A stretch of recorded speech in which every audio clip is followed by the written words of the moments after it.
భారతీయ పోటీ commission (CCI) మెటాకు రూపాయలు 213 కోట్లు ఫైన్ విధించింది. ఇది 2020లో వాట్సాప్ తన ప్రైవసీ పాలసీని మార్చిన తర్వాత జరిగింది. కొత్త పాలసీ ప్రకారం వాట్సాప్ వినియోగదారులకు ఫేస్బుక్, ఇన్స్టాగ్రామ్ లాంటి ఇతర మెటా ప్లాట్ఫారంలతో డేటాను షేర్ చేయడం తప్పనిసరి చేసింది. సిసిఐ ఈ మార్పును వ్యతిరేకించింది.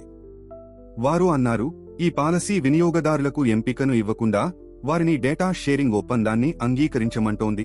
దీంతో కాన్కరెన్స్, ప్రతిస్పర్ధ తగ్గిపోతుంది మరియు మెటాకు మాత్రమే లాభం కలుగుతుంది.